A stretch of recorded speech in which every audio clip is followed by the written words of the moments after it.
Bonsoir à tout le monde. Donc, le personnage, l'ami qui est en photographie ici, c'est Paul Mailleux. Paul Mailleux qui va nous accompagner ce jeudi et puis la prochaine masterclass, donc celle de juin prochain. Je vais tout de suite remercier les personnes qui m'ont vraiment répondu à mes questions avec beaucoup d'informations, à commencer par Vinciane Mailleux, la fille de Paul, enfin, un des enfants de Paul, sa fille, qui est avec nous ce soir, et puis également Bruno Delmotte, qui était jusqu'à l'année dernière animateur à la Maison de la Culture de Tournai, avec qui nous échangeons très fréquemment. Alors, Paul Mailleux, c'est quelqu'un que j'ai bien connu.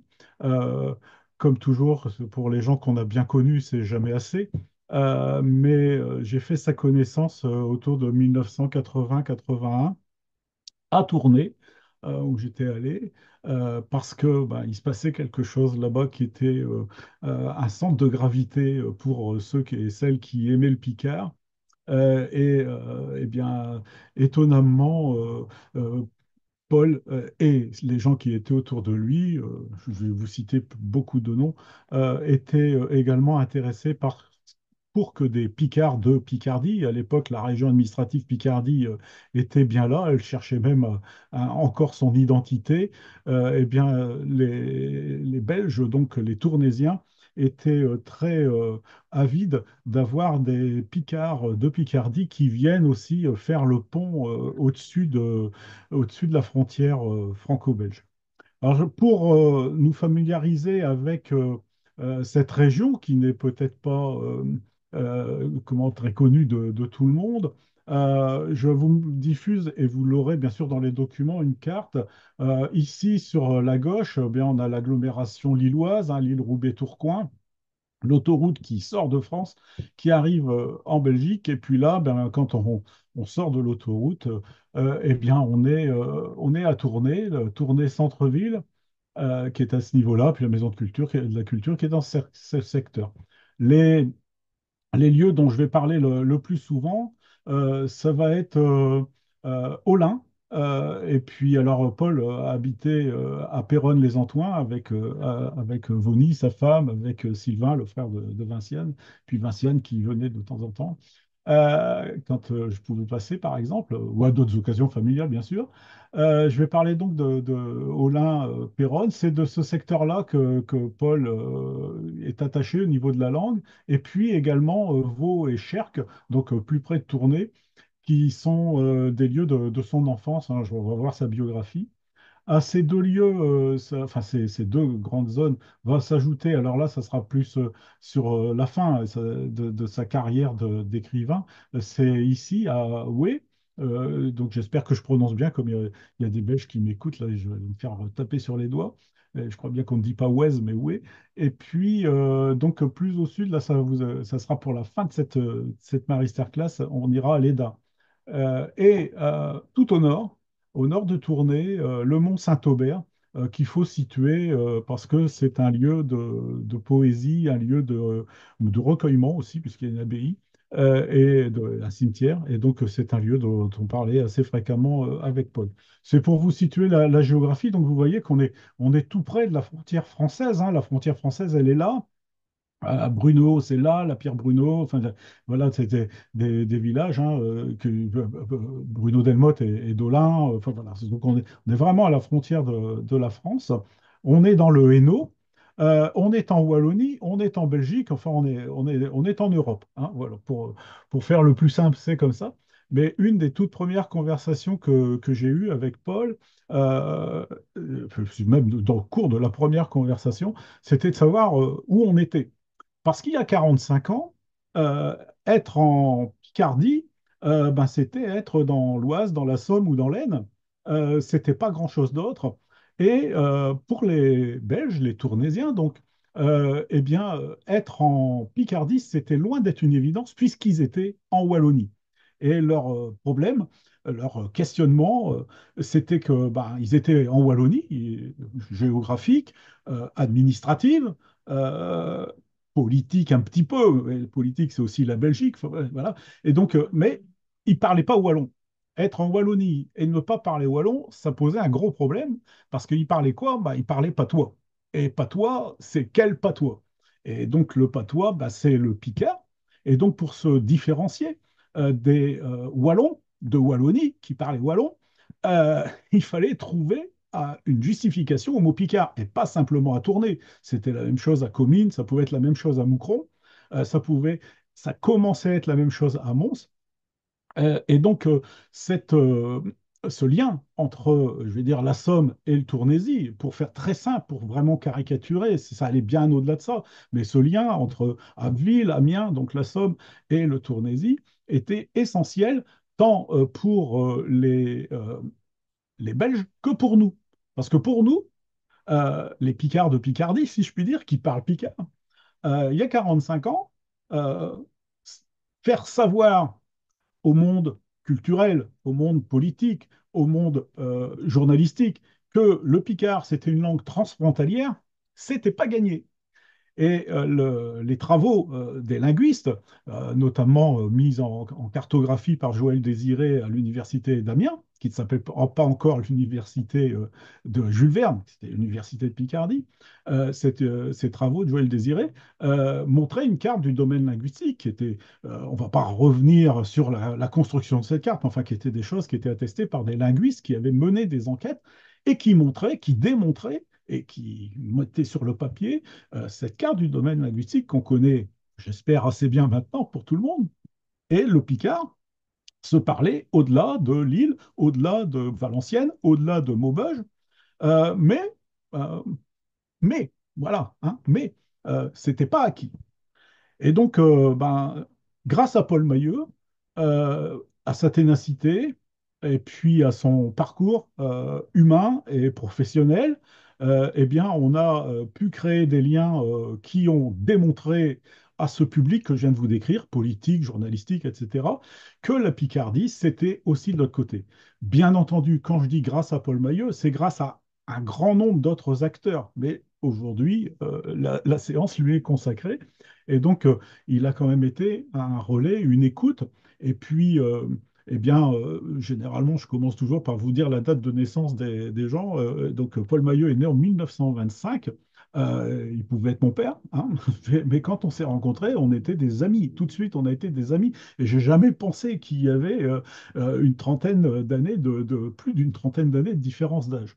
Nous étions à égalité, comme Paul pouvait l'être avec d'autres personnes du Hainaut belge, de Belgique, donc même au-delà probablement du Hainaut, mais aussi de France, hein. Il connaissait très bien les Amiénois de l'époque, les Indiens Picards, Laurent de Labie-de-Vime, etc.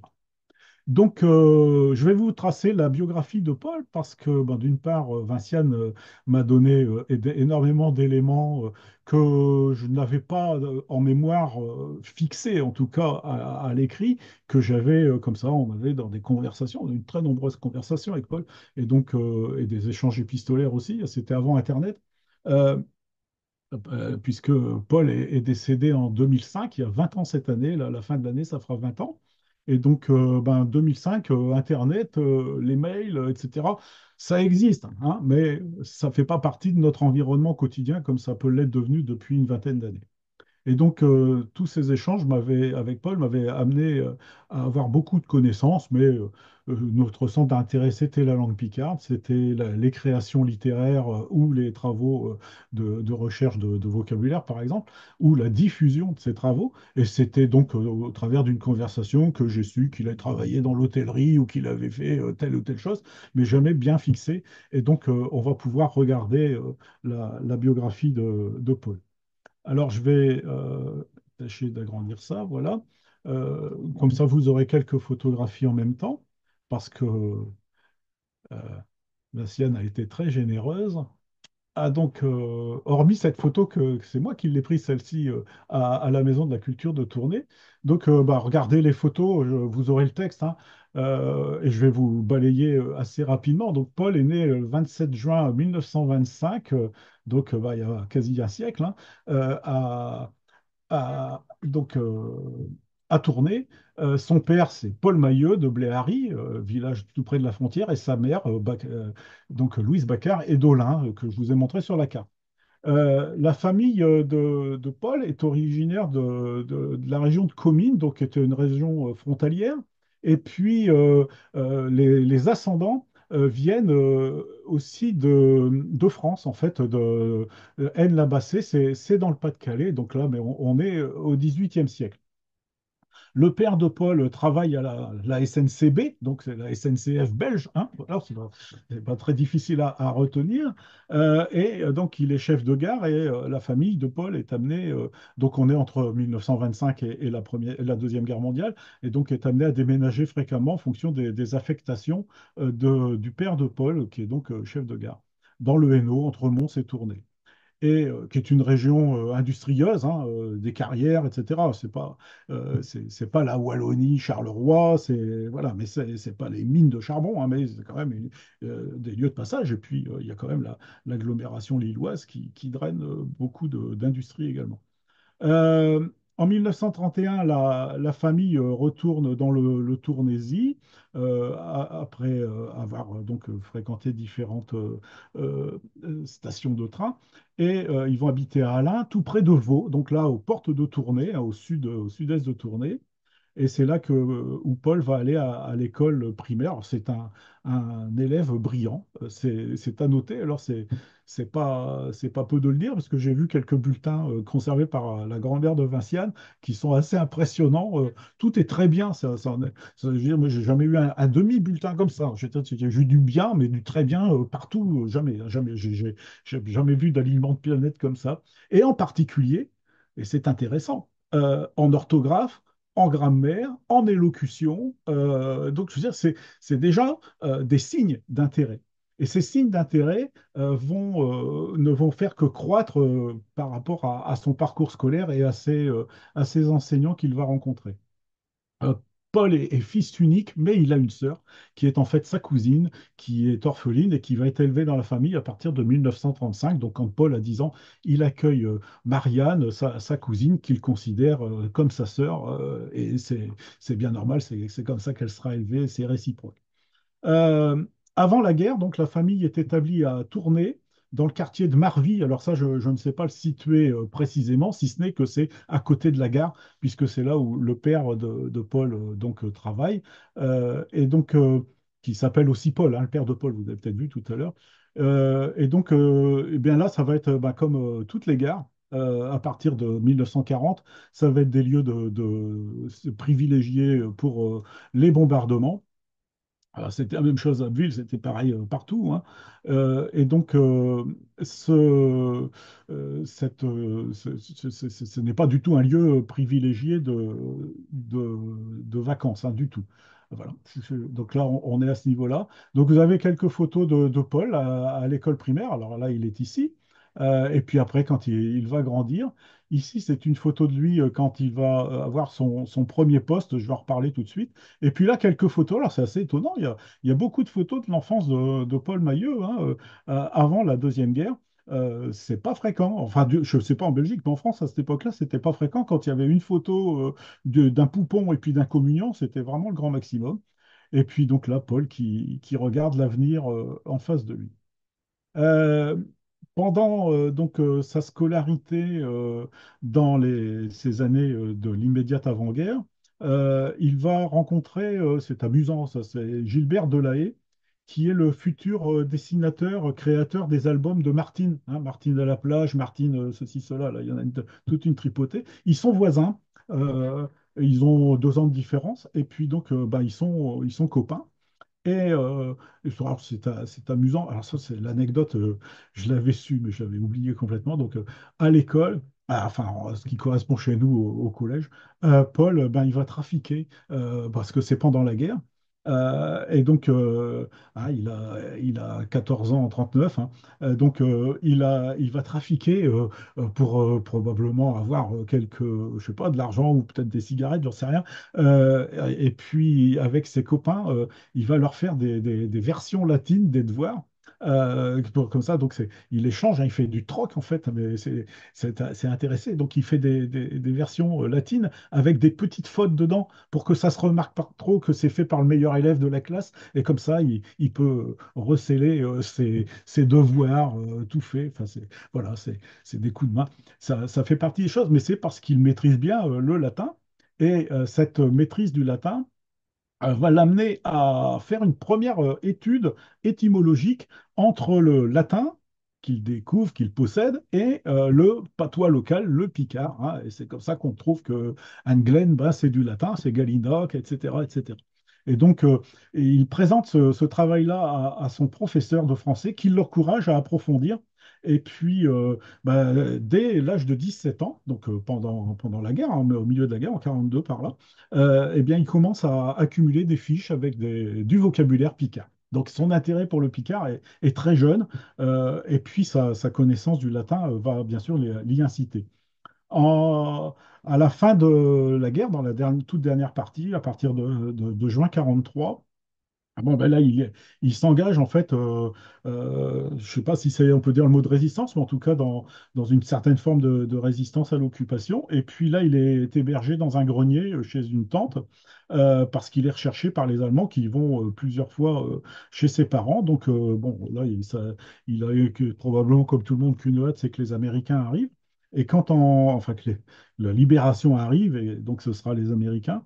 Et donc, bah, quand les Américains arrivent, eh bien là, il va commencer à perfectionner son anglais directement. Donc, une passion pour les langues qui se démultiplie avec, ben, comme beaucoup de gens de cette génération, la découverte du jazz, qui est sa musique préférée. Bon, c'est un des points communs qu'on a vu aussi ensemble. Et puis, il va donc se chercher comme ça, donc, il a une vingtaine d'années à la Libération, ben, il va chercher ses premiers boulots.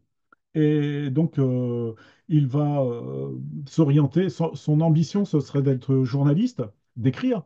Il va chercher à aller vers l'enseignement, voilà. Et puis, ben, en fin de compte, bah, il a besoin de sous pour vivre, hein, tout bêtement. Et donc, bah, il renonce à ses études d'enseignant ou de journaliste. Et c'est là il a un premier poste de correcteur aux éditions Desclés à tourner. Et donc, il va découvrir. C'est là où on l'avait vu tout à l'heure sur la photo, je vais la remettre. Euh, donc, c'est à ce niveau-là. Euh, et donc là, là, il corrige. Donc, c'est des textes liturgiques en latin, hein, toujours ça. Et puis, c'est dans ces lectures donc, de textes religieux, il va découvrir le prénom de Vinciane, donc, qu'il donnera à sa fille une grosse vingtaine d'années plus tard. Une vingtaine d'années plus tard. Voilà pour la première partie. Donc, voilà, il va rentrer dans la vie active. Euh, il va faire son service militaire. Et puis, c'est là qu'il va découvrir que il part à Liège, donc en Wallonie wallonne. Hein, c'est tout au nord, hein, Liège. C'est tourné, c'est au sud-ouest. Le nord, Liège, c'est le nord-est de la Wallonie. Et là, il va découvrir qu'on parle wallon, mais que c'est pas son wallon à lui, c'est du wallon de Wallonie, et que lui, donc, c'est du picard. Et ça fait partie de ces étapes nécessaires. Il va se marier une première fois en 1947 avec René. Ils auront une fille ensemble, Régine, qui est décédée maintenant. Et puis, ils vont se séparer. Et ensuite, il va rencontrer Vonnie, Yvonne de son vrai prénom, mais c'est Ivonie. Je n'ai su que son prénom d'état civil que le jour du deuil. Mais voilà, c'est Vonnie, la maman de Vinciane et de Sylvain. Et donc après avoir fait différents métiers, il va travailler aussi pour le journal de Spirou, approche de la bande dessinée. Vous allez me dire, à tourner en Belgique, c'est normal. Là, il est à Bruxelles, mais donc les éditions du Lombard, il va rencontrer des auteurs de bande dessinée. Donc c'est important parce que le dessin euh, à tourner, c'est important. Mais pour le Picard, le Tournaisie a apporté beaucoup. Alors, il y a Cerdu, mais il y en a d'autres, a apporté beaucoup via le dessin. Et puis bien sûr, à un moment donné, il y aura les bijoux de la Castafiore. Alors, on aura l'occasion d'en reparler. Et puis il va travailler ensuite chez Nestlé comme publicitaire. Et ça, c'est important, la publicité. il sait manier le slogan, Paul, et ça, il va le faire toute sa vie. Et la démarche publicitaire, il l'a également dans le sang. À tel point qu'il va travailler alors pour un grand magasin. J'ai cherché ce que c'était ces grands magasins parce que je ne connaissais pas. Il va travailler pour les magasins Innovation. Alors, les magasins Innovation, c'est un peu les galeries Lafayette, les grandes galeries bruxelloises. Alors, il y a eu un incendie de ces grands magasins à Bruxelles, mais Paul n'y était plus, c'est juste au moment où il les a quittés. Et donc là, c'est lui qui a tous les slogans, tout lui passe dans la main, hein. Tout ce qui est publicité, c'est lui qui gère complètement les phrases, etc. Et donc, il a donc rencontré Vonny précédemment, et puis il a aussi collaboré un petit peu au journal de Tintin. Et puis tous les week-ends, en couple, ils reviennent vers Olin. Et là, Olin, donc Bruxelles, Olin, ça se fait assez facilement, hein. C'est à peu près comme Abbeville-Paris, hein. Voilà, c'est peut-être même Amiens-Paris, même, c'est plus simple. Et donc, il redécouvre, enfin il redécouvre, il se rebaigne dans son Picard de la région presque frontalière de Olin, du sud de Tournai. Dans cette période, on est dans les années 50, hein, on est avant 1960, c'est dans cette période qu'il rencontre Géo Librecht. Alors, Géo Librecht, je pense que je ferai une masterclass autour de Géo Librecht, à moins que quelqu'un d'autre veuille le faire à ma place. Moi, je veux bien être auditeur, hein. Mais donc, Géo Librecht, c'est une figure. Si vous ne la connaissez pas, vous taperez son nom sur Internet, vous verrez la quantité de production. Je parle uniquement en termes de littérature, de production de poésie, de textes de poésie et de recueils qui ont été produits par Géo Librecht. Et Géo Librecht est un Tournésien. Et il est enterré, sa tombe, elle est au Mont Saint-Aubert, que je vous ai montré tout à l'heure, au nord de Tournai. Nous y sommes allés avec Paul une fois, puis j'y suis retourné ensuite. Il y a la Ducasse aux poètes, et donc Géo Librecht, c'est quelqu'un qui est très important pour Paul. Il y a d'autres rapports. Je ne fais pas la conférence sur Géo Librecht, je ne vais pas plus loin, mais très important pour Paul parce qu'il va l'encourager à écrire en picard, parce que Géo Librecht écrit en picard au début des années 60, à partir de 63. Et il encourage Paul à conserver son vocabulaire. Et d'ailleurs, j'ai regardé, j'ai relu quelques pages de Géo Librecht. Il y a un recueil en français qui s'appelle À l'écrienne. C'est-à-dire que dans ces recueils en français, il y a un texte dont le texte en picard, ça veut dire faire capelle, faire série, enfin faire une soirée, hein. C'est ça, l'écrienne à tourner. Et donc, Géo Librecht utilise de temps en temps quelques mots, mais à partir de 62, 63, il écrit en picard. Et l'écriture de Picard de Géo Librecht est très stimulante. Elle est vraiment, mais c'est un univers très différent de ce qui se passe à Tournai depuis le 19e siècle. On n'est pas avec lui dans la littérature du cabaret wallon tournaisien. On n'est pas dans la démonstration annuelle de ces cabarets.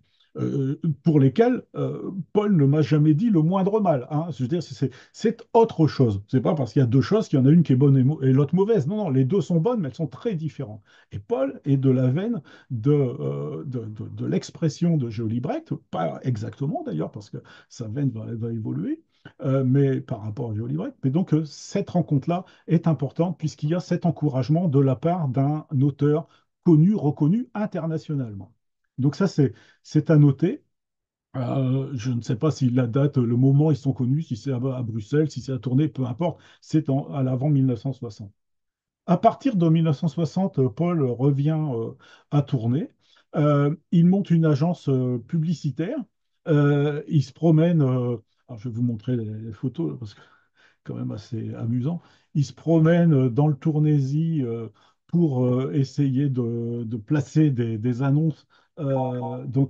Avec une coccinelle il est dedans la voiture là, hein. Donc il a créé un journal qui s'appelle Tournai Magazine. Au-dessus, vous voyez cette magnifique photo du couple Paul et puis Vonny. Là, je trouve ça superbe. On me dirait c'est Françoise Sagan, j'y croirais presque, hein. Et puis donc Paul essaye de se lancer dans la publicité en solo. Et puis, bon, bah, il n'a pas trop de chance avec ça, ça va pas marcher. Ils vont faire des allers-retours professionnels entre Tournai et Bruxelles ben, pour essayer de gagner leur croûte, hein. Je veux dire, c'est tout à fait louable pendant un petit moment. Et puis, Vinciane va arriver en 1964. Et puis, Paul est toujours dans la publicité à ce moment-là. Et puis, ensuite, ils vont revenir s'installer au sud de Tournai, là, à Olin. Euh, euh, Entre-temps, Vauny va tenir une galerie d'antiquités, d'art et d'antiquités. Bon, ils repartent à Bruxelles, ils reviennent, peu importe, enfin peu importe, c'est important, mais je veux dire, on ne peut pas rentrer dans tous les détails, puis vous les aurez. Mais donc, ils vont revenir. Vauny va tenir un magasin, un commerce de bouche, donc sur la place à Olin. Et puis, ben, Paul essaye à nouveau dans la publicité. Et puis, ben, ça marche tant bien que mal jusqu'à ce qu'il y ait une concurrence qui vienne faire crouler l'affaire de Vony. Pendant ce temps-là, ben, Paul, il fait un petit peu de tout. Alors, il commande des courses de poney. Moi, je ne savais pas. Et je trouve ça fantastique. Donc, en France ou en Belgique, hein, on traverse la frontière assez facilement, même si c'est bien avant Maastricht, hein, bien entendu. Mais on est que déjà dans la CE, au moins dans les années 60, l'Europe des 6 puis des 9. Et donc, à un moment donné, Paul abandonne complètement la publicité euh, pour en faire ses revenus, mais ça reste quand même dans sa tête, et il va travailler dans l'hôtellerie. Et donc là, dans plusieurs hôtels, et parfois il travaille la nuit. Et quand il travaille la nuit, bon, il y a une densité de travail moindre, et donc ça lui permet d'écrire. Parce que pendant toute la période que je viens de vous décrire, de 1945 à là, on arrive aux années 70, Paul écrit tout le temps en français, en picard, du vocabulaire, peut-être pas de la poésie encore en picard, mais enfin, à la fin des années 60, oui, mais donc il écrit en permanence et donc il met à profit son travail de nuit. Moi, quand je travaillais la nuit, je mettais moi à profit pour faire de la lecture, lui, il fait de l'écriture. Euh, et il va être réceptionniste dans des hôtels internationaux comme l'Holiday Inn, des choses comme ça. Donc il peut parler anglais, voilà, il manipule plusieurs langues. Boni est d'origine italienne, donc il y a du vocabulaire aussi qui peut arriver comme ça. Il y a beaucoup de liens de la Belgique avec l'Italie. Et puis, ben, il y a un moment donné, en 1974, voilà, ils se retrouvent au chômage, en fait. Et donc, là, je pense que c'est un moment on va dire, de déprime. Il y a un moment quand même de blues, puisque ben, ils n'ont plus rien, ni l'un ni l'autre. Et puis, ils ont deux enfants. Sylvain est arrivé en 1969. Il a 5 ans. Vinciane, elle a une dizaine d'années. Et ben, c'est à ce moment-là, donc, ça va être la troisième phase de la vie de Paul. Bah, d'une part, il va commencer à écrire en picard, à créer ce qui sera son futur dictionnaire, à créer de l'écriture poétique pour laquelle il sera tout de suite récompensé. On verra peut-être ça plus en détail le mois prochain. Et puis, il va se trouver, être embauché à la Maison de la Culture de Tournai. Alors, vous allez voir quelques petites photos familiales à ce moment-là. Voilà. Donc là, on a le couple. Ah non, non, faut pas que tu te. Ouais, ouais, ouais, ouais. C'est toujours ce problème-là. Ouf. Non, non, il veut pas. Il veut pas. Bon, oh. On coupera au montage, Olivier. Voilà. Bon. Voilà, donc Paul et Vonny à ce niveau-là. Et puis, non, il veut pas quand je fais ça. Et puis là, voilà. Donc la famille. Euh, je suis désolé, c'est vraiment pas bien. Je suis pas au point. Voilà. Donc là, vous voyez Paul et Vonny, et puis la famille, tous les quatre, là, Vinciane sur les genoux de son père, Sylvain qui est deux, trois quarts, et puis maman qui dévore des yeux son fils. Voilà.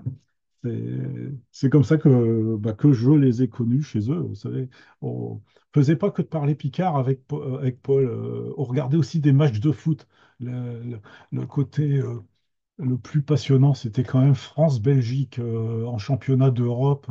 Regardez en Belgique chez Paul Maillot, quoi. Je veux dire, il y a un moment, on retient ses ardeurs, on a des amis donc qui nous accueillent. Euh, il y avait, euh, il y avait quelques joueurs français qui allaient jouer en Belgique. Voilà, on a eu des conversations, c'est pas l'objet, mais je veux dire, c'est pour dire que on avait une amitié profonde.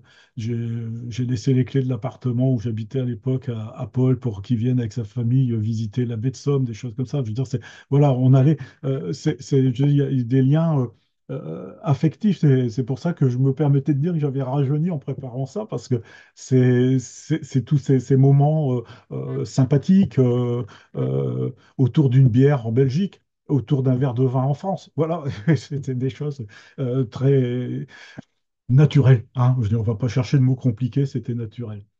Euh, et donc on était là dans les années 70 qui arrivent, et donc Paul va donc être embauché à la Maison de la Culture de Tournai. Ça va durer jusqu'au moment où ils vont le mettre à la Maison de la Culture de Tournai en pré-retraite, qui va être un moment difficile pour Paul, parce que il y a à ce moment-là une amertume. Il me l'a écrit, j'ai retrouvé la lettre, hein, il y a une amertume, et donc forcément il y a une rupture, puisqu'il y a des travaux qui étaient en cours qui vont s'interrompre.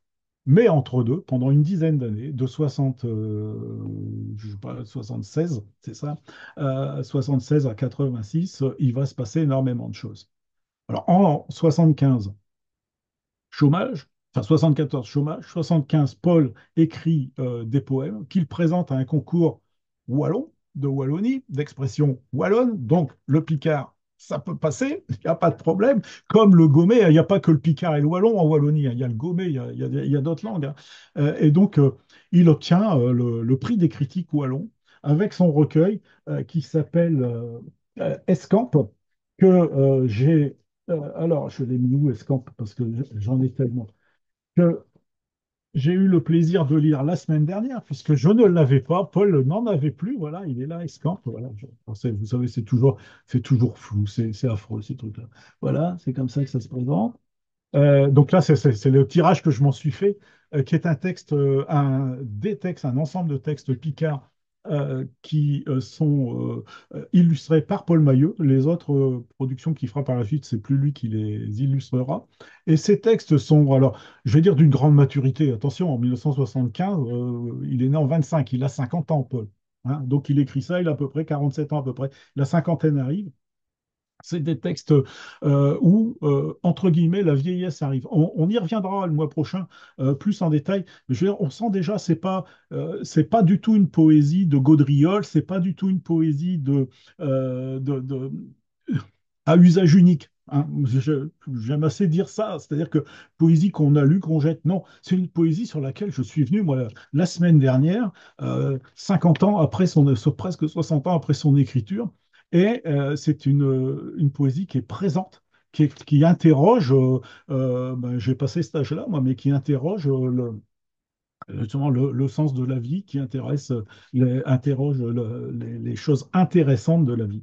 Et donc, dans Escamp, il n'est pas du tout étonnant que ce recueil ait été primé. Ça va probablement donner un coup de fouet à l'ambition écrivaine de Paul, qui va chercher à commencer, même à rencontrer des auteurs de la région propre de Tournai. On va rencontrer des noms comme Daniel Barbès, comme Paul André, et comme quelqu'un que je n'ai pas rencontré, Marcel Dutoit, qui lui s'exprimait en français. Et ces gens-là vont se réunir dans un premier temps dans un cabaret tournaisien qui s'appelle La Mauvaise Herbe. Donc, il va y avoir des soirées où on arrive avec une guitare, on arrive avec des textes français ou picards, et puis on se les échange. Jean-Pierre Dussoulier, enfin, il y a toute une tripotée de gens, Alain Marois, François Vendor, peut-être pas, mais beaucoup d'autres qui sont passés par là. Et Paul, probablement un petit peu l'aîné de toute cette tribu. Euh, il y a donc cette embauche qui se fait à la Maison de la Culture de Tournai, qui est toute neuve. toute neuve à ce moment-là. Il arrive, ça vient juste d'ouvrir.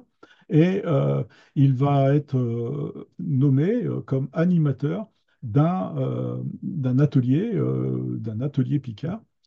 Et donc, cette, comment, cette place qu'il faut créer, et il faut l'animer, il faut lui donner du contenu, eh bien, il la doit à... Moi, il m'a souvent parlé de Norbert Gaden, que j'ai rencontré, hein, je vous le montrer en photo, parce qu'on a les photos. Euh, donc, voilà, partager. Hop. Donc là, vous avez Paul avec Norbert Gaden, et puis en arrière-plan, Paul André, si vous voyez à peu près là. Et puis là, c'est quand il reçoit son prix à Liège. Alors, il y a l'anecdote de la voiture qui voulait tomber en panne avant d'arriver à Liège. Ils sont arrivés juste à la dernière minute avec Vinciane et puis Sylvain qui sont là et qui admirent leur papa, évidemment, qui vient de recevoir ce prix des critiques wallons. Et l'arrivée de Paul à la Maison de la Culture était essentiellement due à Norbert Gaden, me disait-il, et puis aussi à Jacques Hainaut, que je n'ai pas rencontré. Et, enfin, je ne crois pas. Et puis, tout de suite, Paul va pouvoir s'entourer d'une équipe. Si vous vous souvenez, la fin des années 70 en France, comme partout dans l'Ouest, dans l'Ouest européen, c'est le début des grandes périodes de chômage avec la crise pétrolière qui est arrivée 2, 3 ans avant. Et donc, les gouvernements inventent des systèmes pour essayer de tamponner un petit peu là ou ailleurs des pertes massives d'emplois. En France, on a eu les TUC à ce moment-là, si vous vous souvenez un petit peu, c'était 2 ans à demi salaire. En Belgique, ça s'appelle les CST, les cadres spéciaux temporaires. Et donc, Paul va s'entourer de jeunes formés, diplômés pour la plupart, assez fortement diplômés d'ailleurs, mais qui ne trouvent pas de travail. Et ensemble, il va les lancer sur des pistes comme, par exemple, la plus connue d'entre elles, euh, je suis obligé de me retourner là, c'est la création de ce recueil, Les plans d'Ichy et Comac au Sincère, qui est un livre qui est essentiellement en français, enfin un livre. Alors ce sont des feuilles, je fais très attention parce que c'est des feuilles dans des boîtes. Il y a énormément, une très grande majorité de productions de Paul Maillot qui sont faites dans un emboîtage comme ça, avec des fiches, avec des cartes, avec des croix. Et donc, il y a des plantes. Là, c'est la spérule odorante, par exemple. Bon, voilà, des plantes qui sont décrites. Ça a été fait par des botanistes. Et il y a à la fin des recettes, les recettes de bonnes femmes, FAME, hein, les recettes de Nova en mer, qui, elles, peuvent être en patois, en picard. Les plantes d'Ichy est commun qu'au sincère. Et donc, ça a eu un succès, mais monstre, monstre plusieurs tirages, probablement plusieurs milliers de livres vendus. Donc ça a été vraiment une manière de montrer que le lien entre les générations qui ont la mémoire des tisanes, les jeunes qui ont le savoir de l'université, le patois, le français, le latin, tout ça, ça peut faire du lien entre des gens qui cherchent du travail, une maison de la culture, ou dans laquelle on attend peut-être plus de la danse et puis du théâtre. Voilà, donc ça, c'était quelque chose. Et à tel point que moi, j'étais étudiant à ce moment-là, quand ça s'est sorti, j'avais des copains qui étaient en biologie, ils l'avaient chez eux. J'ai connu ça. J'ai connu ça. J'ai connu ça avant de connaître Paul Maillot. Et de connaître, savoir si tu es tourné sur une carte. Je veux dire, c'était quelque chose qui était diffusé, et donc jusqu'à Amiens. Je ne sais pas par quel biais, hein. Franchement, je ne sais pas. Et puis, alors là, je ne sais pas, ça c'est peut-être un scoop, enfin, à moins que quelqu'un il ait la solution. Voilà ce que je viens de vous montrer, hein, je vais vous montrer les deux. Et alors, je suis tombé une fois sur ça, chez Plante d'Ichy et Kmac Sincère. Et ça, c'est un numéro spécial de Baudet, qui est une publication qui est de Wallincourt, dans le Nord. Et alors, le Baudet, vous l'avez en photo derrière. Et donc ça, moi j'appelle ça un plagiat, parce que c'est tiré 1 an et demi après les plantes d'Ichy. C'est très sérieux. Ça a été fait aussi par des botanistes, des gens qui s'y connaissent super bien. Mais c'est la même typo, c'est tout pareil, sans le Picard, sauf sur la couverture. Donc, vous voyez, donc méfiez-vous des imitations.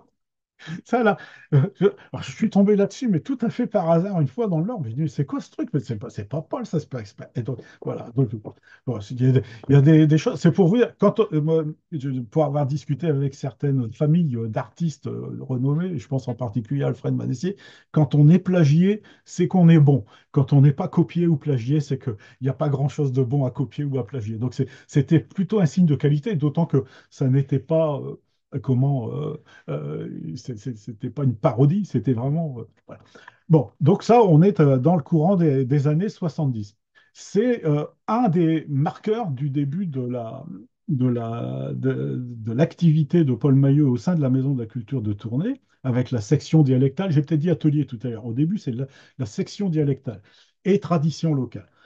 C'est le nom exact. L'atelier, ça va venir un petit peu après, et c'est là, en fait, ça va être les auteurs, autrices qu'on a rencontrés plus ou moins déjà à la mauvaise herbe, d'autres qui arrivent, d'autres qui sont attirés par la Maison de la Culture, qui vont venir et qui vont créer des ateliers d'écriture qui seront aussi, dans un premier temps, animés par Paul Mailleux. Ensuite, après lui, ça sera par Paul André, et ensuite, ça sera par Bruno Delmotte.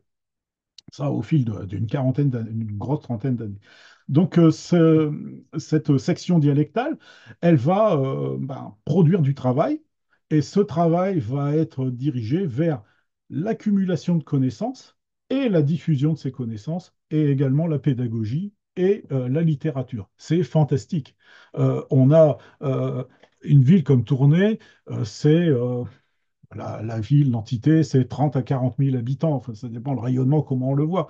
On a une maison de la culture à Amiens qui va fêter ses 60 ans l'année prochaine. Elle n'était pas jeune en 1980, elle avait déjà une quinzaine d'années. Il se passait des choses en Picard dedans, hein, mais il n'y a jamais eu une pareille production, où que ce soit, dans les années 70, 80 et même 90 en Picard administrative.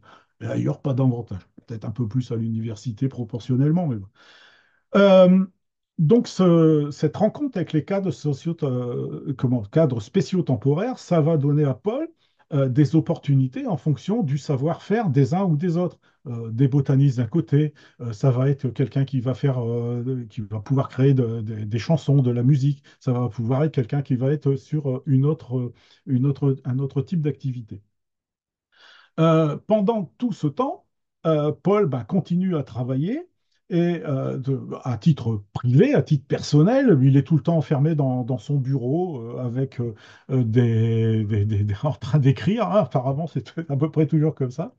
Euh, Nous allons nous rencontrer, je vous l'ai dit, autour de 1980-81. Bon, le courant passe très vite. On est quand même à ce moment-là euh, à tourner devient important pour une autre raison que la présence de Paul Maillot, c'est la publication fin 1980 des Pinderlo de Castafiore par les éditions Casterman, avec donc la traduction de Lucien Jardet. Paul me dit, mais je ne l'ai jamais vu ni lu, qu'il avait préparé un brouillon de traduction à la demande des éditions Casterman, et que il n'en était pas fâché, que c'était la traduction de Lucien Jardet qui avait été gardée, donc la sienne n'a pas été éditée. Un autre, Jean-Pierre Hennebeau, a aussi fait des traductions de différents albums de Paul, de Tintin, d'Hergé.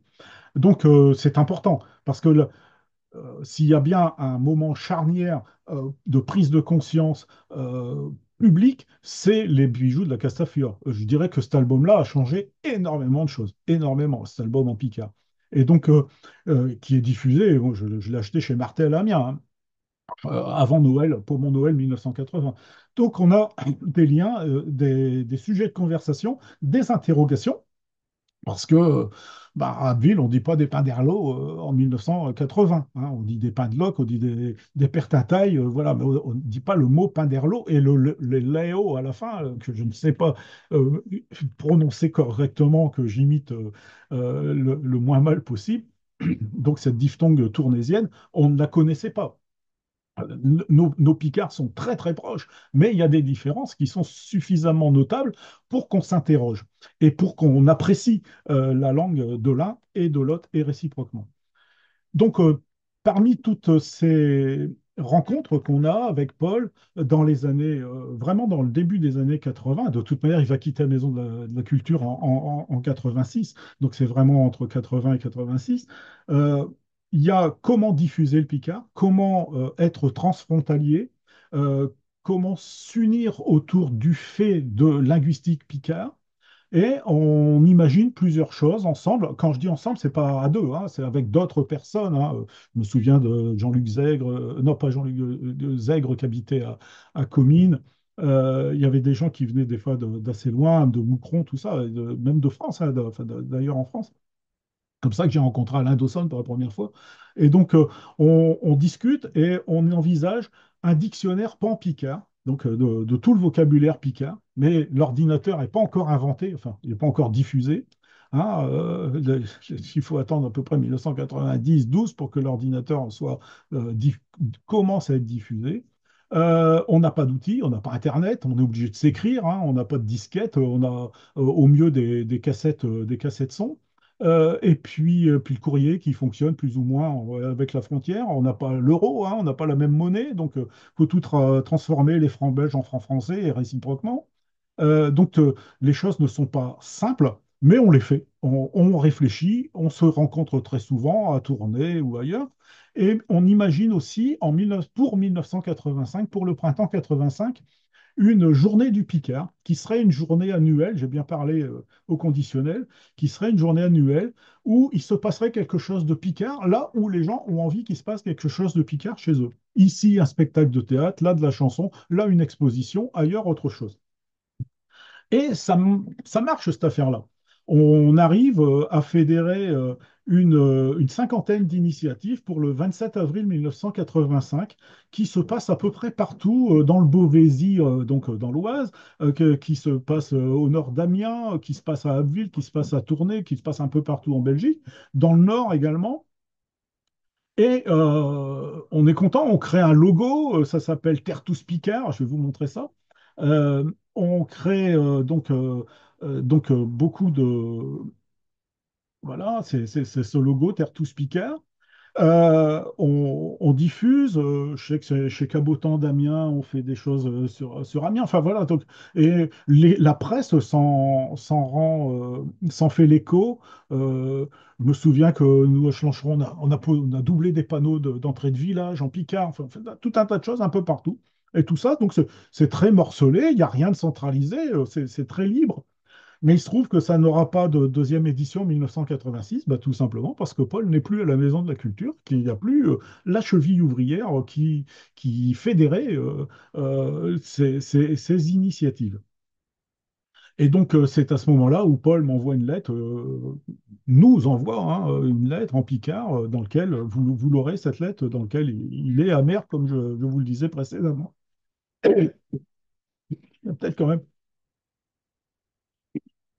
Et donc, on a, euh, on a du lien dans le sens où on garde ce lien. D'ailleurs, les bouquins qui m'entourent sont là pour en témoigner. On a des connaissances, on a des carnets d'adresses, on a des échanges de chanteurs, moins de conteurs encore à cette époque-là. C'est plus dans le domaine de la chanson, dans le domaine du théâtre. Euh, les Tournaisiens, les gens de Comines sont venus à Abbeville et réciproquement, nous sommes allés, je dis souvent réciproquement, parce que c'est vrai que c'était vraiment de rien dire à dos. Et que nous sommes allés en Belgique. Il y a des concours littéraires. À ce moment-là, c'est plus en Belgique qu'en France d'ailleurs. Et donc ces concours sont généralement fédérés autour de la section dialectale de la Maison de la Culture. Donc on a des moments de rencontres assez fréquents qui viennent compléter des moments de rencontre précédents. Alors, pour vous donner quelques exemples, vous les aurez dans la bibliographie, mais on a Paul, les moyens d'une maison de la culture, hein. Tout le monde ne les a pas à cette époque-là. Il est même quasiment le seul. Donc voilà, un colloque a tourné, mais je n'y étais pas, le 20 mai 1978, vous voyez, donc c'est la date anniversaire. Ça s'appelle Parler patois aujourd'hui. Voilà, bon, il y a à peu près. Donc, il y a des actes de ce colloque qui sont édités par la Maison de la Culture. Alors, c'est pas des livres reliés, brochés avec.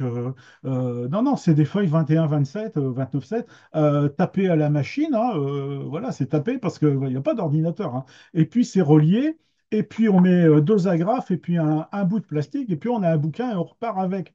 Je veux dire, c'est efficace. On est dans le domaine vraiment de l'efficacité. Et la publicité, c'est un peu ça, c'est être efficace. Euh, 5 ans après, ben, ça recommence avec les journées Picard. Alors celle-là, j'y étais, d'ailleurs, j'ai plein de notes dessus en disant il ne faut pas que j'oublie mon sac de couchage.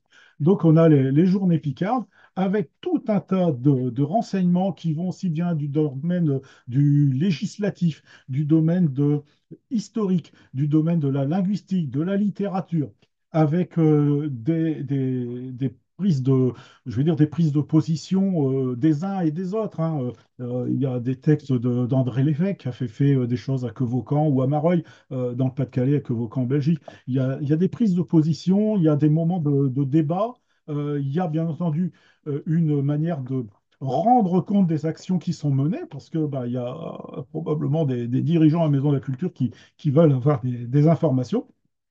Voilà. Il y a tout ça qui est édité. Il y a un recueil donc de centres documentaires. Ça faisait aussi partie des choses qui étaient dans nos conversations, avec des classements d'auteurs. Il y a des cycles d'animation sur le Picard qui sont proposés, auxquels on peut s'inscrire. Alors généralement, ce sont des Belges qui vont s'inscrire, puisque il y a quand même ce côté avec la frontière, hein, avec les difficultés de l'époque, avec donc là, c'est quand même des cycles qui sont basés sur une année scolaire. Hein. Il y a 30 moments de rencontre.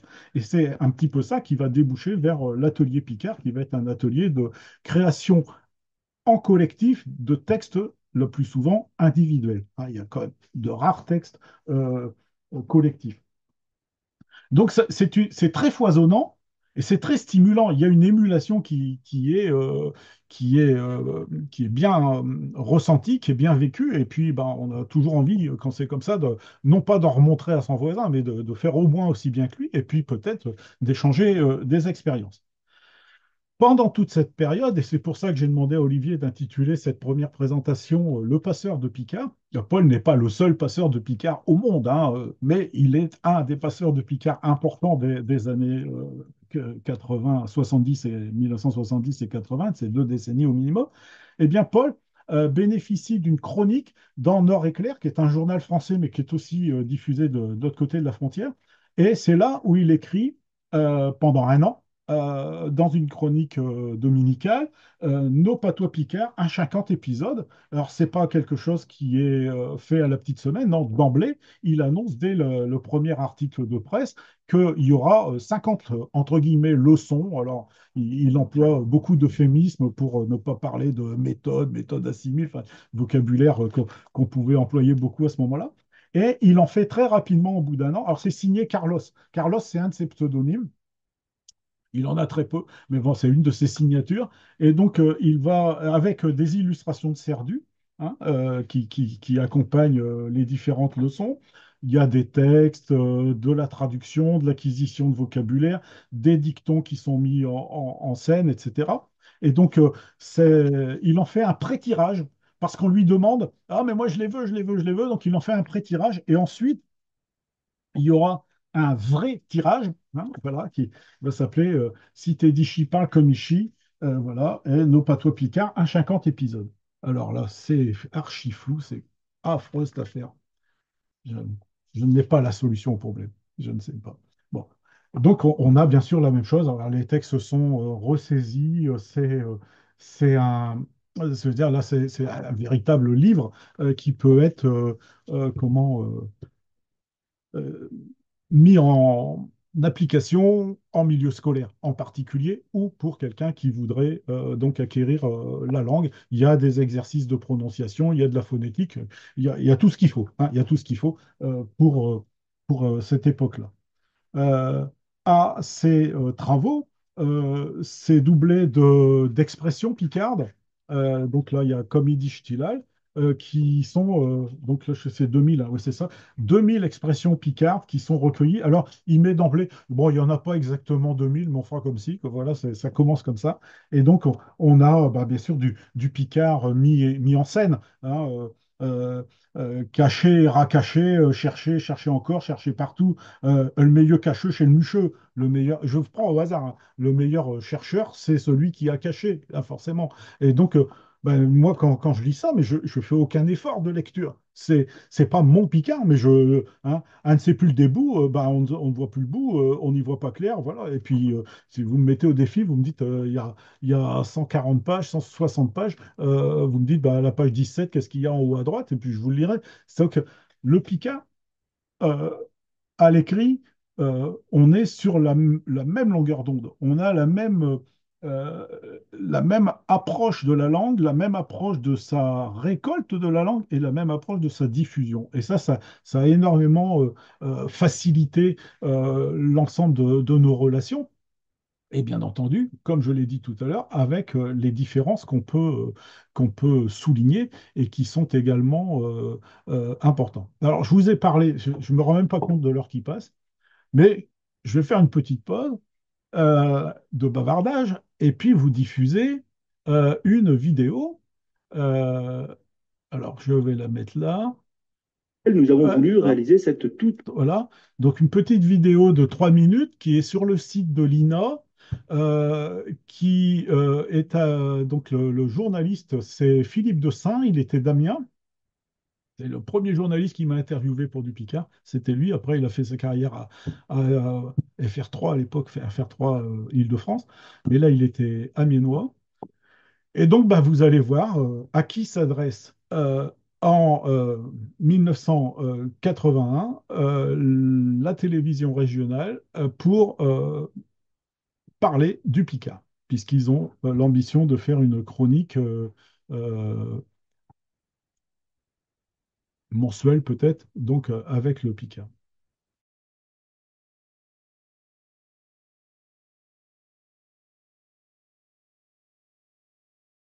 Alors, on était au début des années 80. Bon, il y a l'émotion de revoir Paul, même moi encore.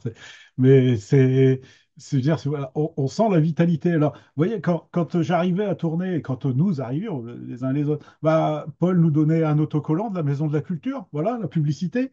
Quand on se promenait dans les rues, au cul des voitures, il y avait des autocollants de collés dessus. Ça s'appelait Vivre en Picardie. C'était un magazine qui était tournésien. Paul y est pour rien dans ce coup-là, mais c'était Vivre en Picardie. Faut imaginer, hein. On a fait Abbeville-Lille en tape-cul parce qu'il n'y a pas l'autoroute jusqu'au bout, là ça commence qu'à Arras. Et puis d'un seul coup, on arrive vivre en Picardie, tu es en Belgique. Hein, tu as changé de monnaie, tu as tout changé à ce moment-là. Et là, quand Paul parle d'audiovisuel, la Maison de la Culture de Tournai, ce sont des autocollants, je vous présente là. Eh bien, elle a une chaîne de télé qui existe toujours, qui s'appelle Nos Télé, c'est quand même du Picard, hein, Nos Télé, et qui va diffuser les marionnettes, le cabaret wallon, enfin faire des reportages culturels, enfin des reportages de toutes sortes, et sur le Picard, et donc qui pourrait très bien mettre ses moyens techniques à disposition. C'est aussi hébergé à la Maison de la Culture. Et puis, bah, il y a l'autocollant, alors l'autocollant hexagonal, mais qui est en fait un carré, voilà. Et ça, c'est du Paul Maillot, ça, celui-là. Alors, il y a celui d'origine que vous avez vu voilà, avec cette écriture-là. Cité d'Ichy, ça doit être des lettres A7 qui ont été grattées à ce moment-là, c'était la grande époque. Et puis, ça, c'est la réédition récente. Je ne peux pas vous montrer l'original parce que je l'ai collé sur ma caisse de guitare, elle est à l'étage. Mais donc, c'est ça c'est le côté de la pub, le slogan, la chose qui fonctionne et puis qui se diffuse facilement, qui est vite comprise, assimilée, et puis sur laquelle on a du mal à revenir négativement. Non, c'est quelque chose qui s'ancre à tourner et puis bah, que nous faisons nôtre pour certains des Picards qui font le déplacement. Donc, tout ça, toute cette combinaison d'événements, de moyens, c'est quand même quelque chose qui est fantastique. Parce que c'est vraiment se replonger à cette époque-là, c'est quelque chose d'inespéré, d'incroyable. Et donc, ça crée quelque chose qui va nous lier. Sur donc cette période, dans les petits livres, alors là, je vais faire ça, je vais quand même faire un petit peu de lecture aujourd'hui. Euh, Là, donc, il y a les textes à dire qui sont publiés. Donc, vous avez vu les petits recueils, Ravluc, etc. Donc, celui-là, il vient un peu après. Et c'est un ensemble de textes collectifs qui sont proposés. Et si je vais vous en lire un bout, parce que, et puis après, je vous parlerai donc de la suite de la carrière, c'est parce que c'est un texte de Paul Mailleux que je n'ai jamais entendu de sa part, mais que j'ai entendu dit par Jean-Paul Dussoulier, par Bruno Delmotte, par d'autres. Et je vais vous le dire, en fait, c'est quelque chose de très amusant et qui fait partie du passeur. On va passer du français au picard avec énormément d'humour, et ça s'appelle Pour une peau avoir l'air trop biette dans les grandes réunions. Pour une peau avoir l'air trop biette dans les grandes réunions. T'es peut-être comme mis à mener de temps en temps à rentrer dans les cercles hautement intellecto-culturisés. Et ce n'est pas parce qu'elle n'est pas 3 ans qu'elle n'est plus biette que les autres. Et même un peu fin bas marié langue française. Mais dans ces simili-auteurs, on utilise un nouveau patois qui n'a plus rien à voir avec le français qu'on a appris dans les livres à l'école. Ça s'appelle l'hexagonal. Voir Robert Beauvais, que je lui demande une paire de phrases à perter. Pour être à prise directe avec les faits jeux bien, et je vais te donner une paire de recettes. T'apprends par cœur et te les astiques au bon moment. Chasseront bien le diable si tu n'arrives pas à placher 4 chants sur une soirée. Ça suffit pour t'y passer pour un hyper évolué culturel. Mais répète tout de même une paire défauts, pas de vente miro, pour t'y être sûr d'être savoir le dire sans t'ébouler à rire. Son intérêt vocationnel transpire. Il te mâche à se demander quoi que ce qu'il fera plus tard. Je me cantonne dans le marais des indécis. Ai-je sur Reus? L'endroit respire la technicité euphorique des sociétés de consommation. Tachi à Fabio Boutique. La démarche perfectionniste, quant à l'habitus, est consubstantionnelle à l'être. Tersus, il aime bien être propre. Êtes-vous un tenant des lipides? T'aimes pas le corps? Il insère le discours à l'expression corporelle dans un rapport de complémentarité. Il ne se peut de viser sans faire aller ses mains. Pourriez-vous m'indiquer les coordonnées du capilliculteur? Elle peut faire du check-in meurt. Vous aurez plaisir à découvrir les autres. Il y en a 2 pages comme ça. Donc, en fait, c'est quelque chose qui fonctionne très, très bien en public quand on parle l'hexagonal, dont les Québécois se sont bien gossés également, hein, mais les Belges ont bien fait d'en mettre une couche. Donc, un langage extrêmement châtié. Et puis derrière, une espèce de simplicité de phrase directe du Picard. Et pour le coup, euh, quand je travaillais à la Maison pour tous de Ville pendant 2 ans, le directeur avait entendu comment ce texte dit, je ne sais plus qui est-ce qui l'avait dit, c'était pas moi en tout cas. Et puis on a eu à faire ensemble une inauguration d'un festival culturel au lycée d'Abbeville. Et donc je lui dis, je dis, écoute Patrick, toi tu fais quelque chose de bien empoulé. Et moi, derrière, je te le fais en picard. Et à chaque phrase qu'il pouvait prononcer, comme ça, on l'a fait en direct. Lui, il avait écrit son texte, mais moi, je le faisais en direct. Et je le disais en picard. Là, tu vois. Et c'était exactement calqué sur le travail de Paul, à qui je rendais hommage par travers, puisque ensuite, l'atelier Picard. Donc, Paul André, d'ailleurs, c'est un extrait de la vidéo que j'avais passée l'an dernier, il y a 2 ans. Paul André, Bruno Delmotte, Jean-Marie Cajdanski, tout ça était venu et donc faisait une soirée Picard. Donc, c'était une bonne accroche pour ça. Donc, ça, voilà, ça fait partie de ces textes à dire qui sont des textes qui ont été dits, lus, chantés en public. Et donc, ça, c'en est un de Paul, qui, pour le coup, allie du verbalier, les dictons dont je vous parlais tout à l'heure, qui sont pour certains collectés, pour d'autres inventés, avec cette manière de s'exprimer. Je vais en revenir à la comment hop, petite manœuvre. que donc à la carrière de Paul, donc il va quitter la maison de la culture de Tournai en 1986 et bah, il va falloir qu'il rebondisse parce que bah, il n'est pas encore à la retraite, hein. Et puis il va à 51 ans, hein, c'est son âge exact, il va créer à Houé donc une association, ça va devenir une association, une ASBL, on dit en Belgique, Association sans but lucratif, qui va s'appeler la Scribande, avec des amis à lui, dont pour certains, ben non, j'en ai pas encore parlé, Jean-Luc Dubard, que j'avais rencontré précédemment, Eliane Roussel, que j'ai connu à ce moment-là, Dominique Menu. Donc, ils vont faire des ateliers d'écriture, des stages d'écriture, de cré-écriture, hein, la Scribande, hein, une bande d'écrivains donc, qui vont écrire tant en français qu'en picard, enfin plus en français qu'en picard d'ailleurs. Et donc, ils créent des stages, ils publient, voilà, tout ça va se mettre en place au cours des années jusque 2000 à peu près. Et donc, c'est quelque chose d'important. Alors, les textes publiés par Paul à la Scribande, alors ça va du, du plus grand. Voilà, donc là, vous avez le format, donc là, ça doit prendre tout. Et ça va du plus grand format au plus petit. Hein, voilà. Et puis, il y a tout ce qui se passe entre deux.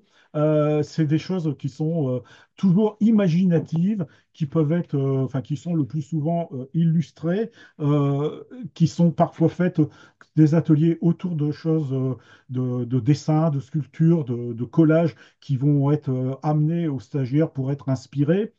Et puis, ça peut être donc des collaborations avec des artistes aussi, comme c'est le cas dans Du pinceau à la plume. Alors, ça, c'est en français, donc on peut avoir une poésie spatialiste, et puis il va y avoir des peintures qui sont présentées au début, qui ont été le prétexte des écritures, par exemple.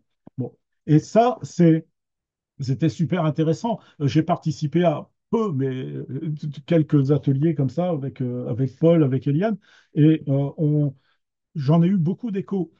Moins maintenant, hein, objectivement, quand même une trentaine d'années après. Mais à l'époque, il y avait beaucoup de personnes que je rencontrais à Lille qui étaient passées dans les mains de la scribande et, et qui s'avéraient à Paul et puis à Eliane les avoir mis sur les rails de l'écriture, soit à titre personnel, soit à titre pédagogique. Alors vous aurez dans les documents, le témoignage, donc je ne vais pas du tout vous en parler là, vous lirez si ça vous intéresse. Donc, il y a des témoignages autour de la création de la Scribande, les conditions de création. Il y avait même une fête des 10 ans. Et puis, il y a le témoignage de Michel de Sissi, qui est à Bruxelles que Paul rencontrait fréquemment et qui a monté dans une maison le bâtiment existe encore, s'appelle la maison Cauchy, mais qui n'est plus maintenant un atelier d'écriture. Mais elle expliquait comment elle était amenée à faire elle-même des formations dans le principe qui avait été appris collectivement autour de la scribante. Donc, ça va permettre à Paul de continuer son travail en Picard. Son travail en Picard à la Maison de la Culture a pu se terminer heureusement, par bonheur, avec la publication de son Lexique Picard, qui est un travail qu'il avait commencé quand il était adolescent, qu'il a continué, qui est complété, la deuxième partie, c'est un lexique thématique, qui s'appelle le Bahut à mots, et puis il y a à la fin un choix de texte, une anthologie. Donc en fait, il y a trois livres en un. C'est une bonne référence pour le Picard tournésien. C'est pas le seul dictionnaire du Picard tournésien. Il y en a un de Lucien Verdet également. Mais ça, donc ça fait partie. Paul a fait un lexique, un dictionnaire analogique, une grammaire, une méthode, enfin tout ce que je vous ai montré puis que vous aurez dans la bibliographie, donc différents éléments avec les dictons, les locutions, etc. Donc ça fait tout un ensemble qui était très cohérent et donc ça c'est ce qui lui tenait le plus à cœur quand il pouvait plus fréquenter la Maison pour tous, la Maison de la Culture de Tournai, c'était que cet ouvrage soit édité là-bas pour compléter l'ensemble de son œuvre. Et il va donc à la Scribande pouvoir continuer son travail d'édition. Et donc, il va faire autre chose. Donc là, c'est les maximes de Pépère Henry, qui connaissent plusieurs éditions. Ça, c'est la deuxième. Il y a une autre édition sous forme, alors là, là, comme ça, c'est sous forme de fiche, voilà, manuscrite. Hein. C'est pas très, euh, c'est assez simple à faire, mais jamais, il faut le voir pour apprendre à voir l'idée. C'est ça, c'est simple à réaliser. Techniquement, à faire, c'est autre chose. Ou bien alors, il va y avoir une édition, toujours dans une pochette cartonnée, voilà, là, sous forme d'autres fiches au plus grand format, avec un choix de maximes de Pépérin qui sont illustrées par Serdu. Il y en a une centaine comme ça dans cette édition-là. Et donc là, en plus, là, celui-là, je l'ai en double dédicace de Paul et puis de Serdu. C'est super. Et puis, comment donc ces maximes de Pépérin euh, c'est une signature de Paul. Hein. Celle-là, c'est un pseudonyme si on veut. Mais alors, c'est marrant parce il y a pas son père à Paul s'appelait Paul.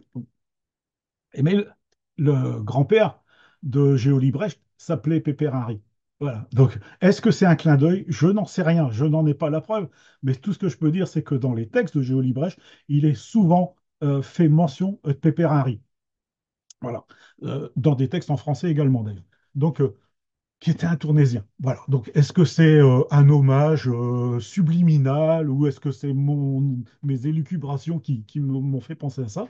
Alors, pour qu'on s'amuse un petit peu ensemble, je vais je vais vous diffuser des maximes de Pépérari. Alors, je vais essayer de faire quelque chose que j'ai jamais encore réalisé, mais il faut tout oser, sinon on n'y arrive pas. Donc, il faut que je mette ça à ce niveau-là. Euh, alors, en fait, je vous ai fait une sélection euh, de, voilà, le 1, il est là. Je me suis même entraîné, il ne faut pas croire, hein. Attention, il y a de l'impro, mais pas que ça. Et donc, je vous ai fait une sélection de dessins proposés par Serdu. Et puis, vous allez entendre ces textes dits par Paul Mailleux quand il est venu à Saint-Riquier en 1981 pour passer une soirée qu'on a passée avec Jean-Pierre Hennebeau et lui. Et donc, ils nous en ont lu quelques-uns. Alors, j'ai fait un montage entre tout ça. Et puis, alors, la bande son, elle est là. Je vous ai recopié une cassette, tout ça. C'était un truc de fou. Mais bon. Ah, Je vais vous dire, Et voilà, c'est prêt. Alors, avant de commencer, donc il y a une petite introduction où Paul dit comment il a conçu les maximes de Pépérin-Henry, et donc qui permet de savoir qu'il y en a des vrais puis d'autres qui sont inventés. Et puis après, il va en dire une, et entre chaque maxime, il va y avoir une petite virgule musicale qui est extraite d'un disque dont je vais vous parler après, mais donc c'est de la musique belge également. Alors, J'aimerais bien vous dire une paire de maximes qu'on a réunies à force d'avoir entendu et un petit peu arrangé aussi, ça dépend, mais enfin voilà.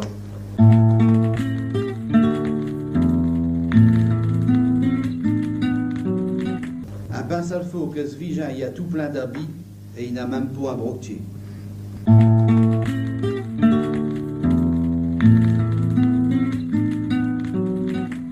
Un tien qui abeille, il ne mord pas.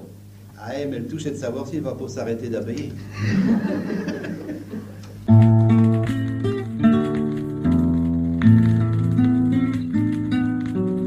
Les enfants de Marichaux, ils n'ont pas peur des braises.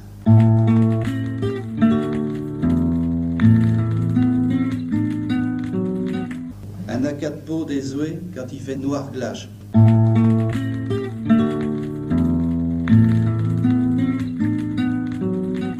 J'ai souvent les pulets qui mettent les pubis au masque.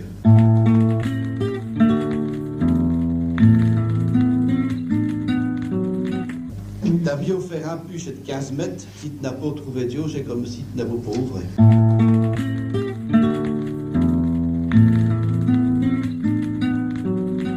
Si un tlèche emprunte beaucoup, je sais que je n'ai pas du cyber.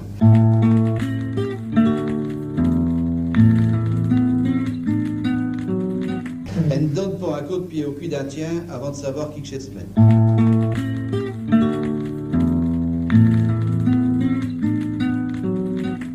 ne sait pas tout avoir avec des yards. J'ai su que les riches, ils disent à l'époque.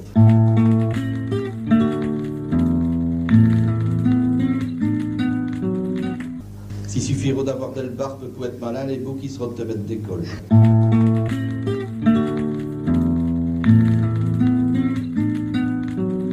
Les murs du prison, ils sont encore plus hauts vu d'un tas.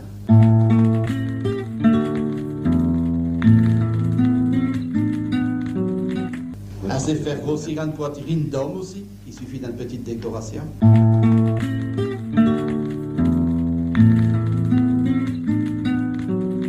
J'ai tout dit quand on a pas fait ce barbe qu'il y a une belle fille à embrasser.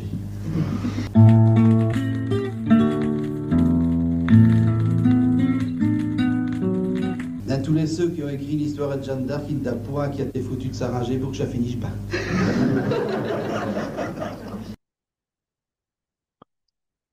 Bon, vous aurez plaisir, je pense, à réécouter.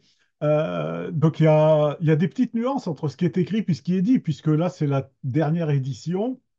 Ce qui est amusant, c'est que quand il dit que si tous ceux qui ont une barbe, ils seraient maîtres d'école, c'est écrit Baudet, mais il dit Bouc, mais le dessin c'est Bouc, enfin voilà. Et puis alors, il y a quelque chose que j'ai remarqué, c'est que euh, le mot masque, il emploie le mot masque donc en 1981, parce que le mot bebe, probablement qu'il pense que l'auditoire va pas le comprendre. Donc il met le mot français pour être compris. C'était amusant. C'était un moment d'échange qu'on avait eu en deux temps, une conversation l'après-midi sur ce que fait la Maison de la Culture de Tournai, ce que je vous ai raconté, que vous aurez intégralement la retranscription, j'en ai fait la retranscription, vous l'aurez dans les documents. Mais je vous en parle pas davantage. En plus, il y en a 5 pages, donc et puis c'est tapé de rue. Et puis là, en fin d'après-midi, en début de soirée, on avait eu un échange avec les Picardisans qui étaient présents, les Picardisans du Pontieu et du Vimeux qui étaient là, et Messavaride la dernière fois, Jules Dufresne de l'avant-dernière était là, il y avait Georges Platel, il y avait d'autres gens, et puis Schlancheron, chez Lancheronneau, on était là aussi. Et donc on avait pu comme ça échanger, et nous avions fait la connaissance de Jean-Pierre Hennebeau à ce moment-là. Mais ils n'avaient pas joué de théâtre, ça sera pour le mois prochain. Quand donc dans les moments liés à l'atelier Picard, enfin la section dialectale au CS, aux 4 spéciaux temporaires, il y a eu un mariage. Et pour ce mariage, je crois que c'est en 1983, Paul avait préparé une traduction du Cantique des Cantiques selon Salomon. Et donc, qui a été dit en public à la messe de mariage. Et puis, on a donc je vais mettre voilà, les informations comme ça. Et puis, il y a eu ensuite un autre enregistrement qui a été fait au Mont-Saint-Aubert, dont je vous ai déjà parlé, qui a été dit et lu par Jean-Pierre Hennebeau, dont je viens de parler, par Marie-Christine Maton et Régine Mailleux, la première fille de Paul. Et donc, ça a été enregistré sur cassette, hein, et Paul m'en avait fait une copie de cette cassette-là. Je l'ai ici. Et donc, il y a eu une édition à ce moment-là, qui a été distribué à quelques exemplaires pour les gens qui étaient invités à la noce.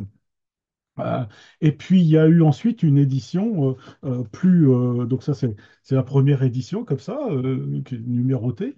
Et puis après, il y a une belle édition qui a été faite, alors forcément, comme toujours, quand c'est beau, ça fait moche à l'écran. Euh, non, non, non, non. Hop, voilà, comme ça, voilà, Cantique des Cantiques, donc traduction, adaptation, avec des dessins d'Éliane Roussel, qui a été fait à la Scribande. Donc la Scribande, c'était quelque chose d'important. Je pense que pour Paul, ça a été une réalisation l'achèvement de beaucoup d'éléments qu'il avait entrepris depuis 15, 20, 30, 25 ans.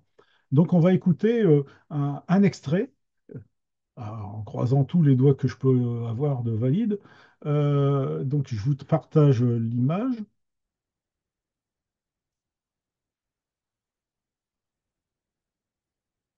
Et donc, c'est le début, c'est pas le tout début, c'est un petit peu après le début. C'est un texte alternant, l'homme, la femme, donc l'amoureux, l'amoureuse. Mnadouchinette, c'est ma chérie, ma douce. Hein, et Mnapucheno, c'est là, on sent déjà plus qu'il y a un contact avec la peau, hein, il y a à ce niveau-là. hein, une push, une push. Voilà.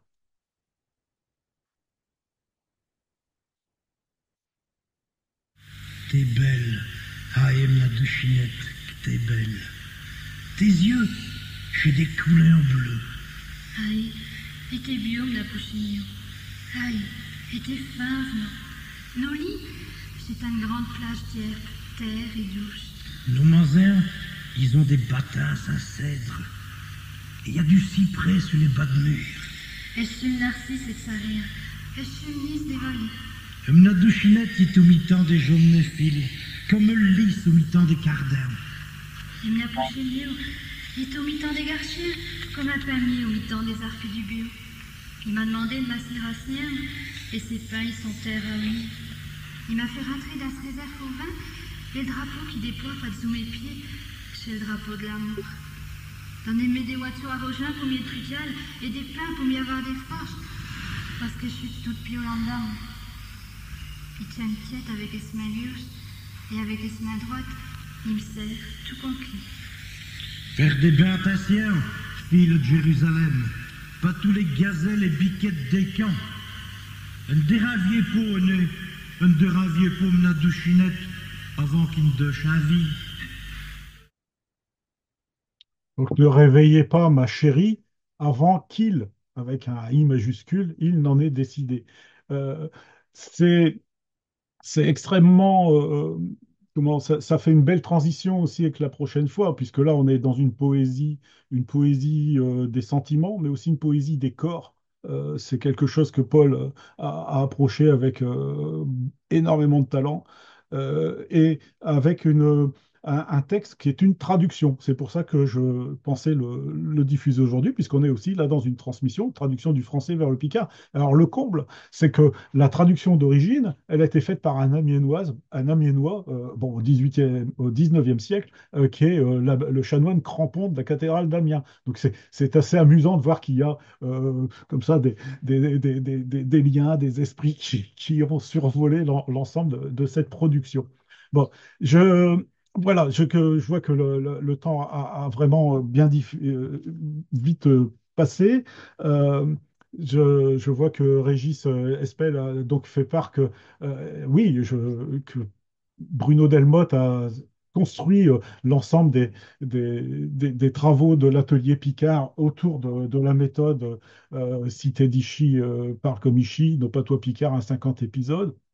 Je voulais compléter, dans les travaux pédagogiques produits au tout début des années 80 par la Maison de la Culture de Tournai, il y a également la bande dessinée d'Ingvo devenu peintre, qui était un album pédagogique avec des jeux, avec une acquisition de vocabulaire, mais également accompagné d'un montage diapo en couleur et d'une cassette son. Alors, moi, j'ai eu tout ça, je me suis servi de tout ça, pas pédagogiquement, je m'en suis servi à d'autres occasions.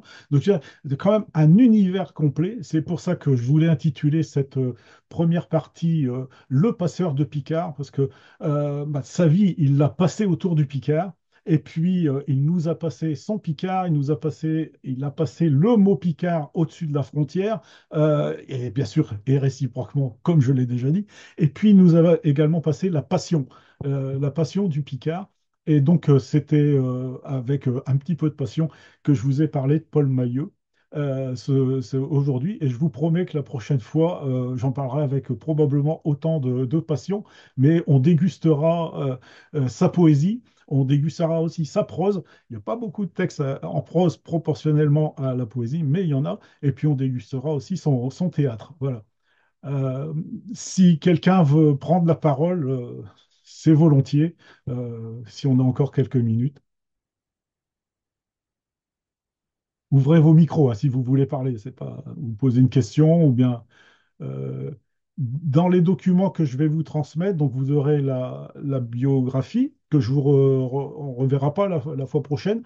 Et puis, par contre, vous aurez la bibliographie que vous pourrez regarder, mais que je commenterai la fois prochaine. Bibliographie en Picard, production littéraire, production linguistique, et puis quelques références en français également. Et puis, donc, vous aurez des documents que j'ai évoqués, mais que je n'ai pas lus. Et puis, sur le site de Schlancheron, vous avez aussi la retranscription, mais vous l'aurez là dans une autre forme. Voilà. La retranscription de la conversation publique que nous avions eue à Saint-Riquier au moment de on avait intitulé chez Catecma, donc au mois de juillet à Saint-Riquier. Et donc, cette rencontre avec ce que vous avez entendu tout à l'heure. Avez-vous quelques commentaires? Je suis toujours assez. Non. Tout le monde est, tout le monde était Bobby. En tout cas, moi, je vous remercie de votre attention. Je, je voulais peut-être dire mais c'est une réflexion plus générale que je me suis faite depuis un petit moment, et là, ça s'avérait vrai. Paul Maillot est disparu en 2005, il y a 20 ans. Internet n'existait pas, je dirais en soi, c'est pas grave. Internet n'a pas toujours existé sur cette planète, hein, donc on peut vivre. Mais il se trouve qu'aujourd'hui, la première chose qu'on fait quand on veut savoir quelque chose, c'est de taper dans votre moteur de recherche favori, Paul Maillot, Scriband, Eliane Roussel. Vous tapez tout ça, vous trouvez rien, presque rien. C'est-à-dire qu'en fait, dans le monde vers lequel nous évoluons, celui qu'on va laisser à ceux qui nous suivront, euh, tout ce qui n'est pas numérisé n'existe pas. Et ça, c'est une réalité d'aujourd'hui.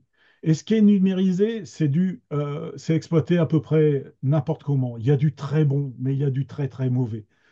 Et quand je vois le travail uniquement de Paul Maillot, l'ensemble de ses documents, la, la qualité qui peut être contesté, hein, je veux dire, c'est pas le problème. La qualité des travaux, forcément, il y a des dizaines d'années qui sont passées, il y a des connaissances qui se sont accumulées. Il est évident que l'inventaire des bouquins qui a été fait en 1983 n'a plus grand intérêt aujourd'hui, si ce n'est de voir où on en était à cette époque-là.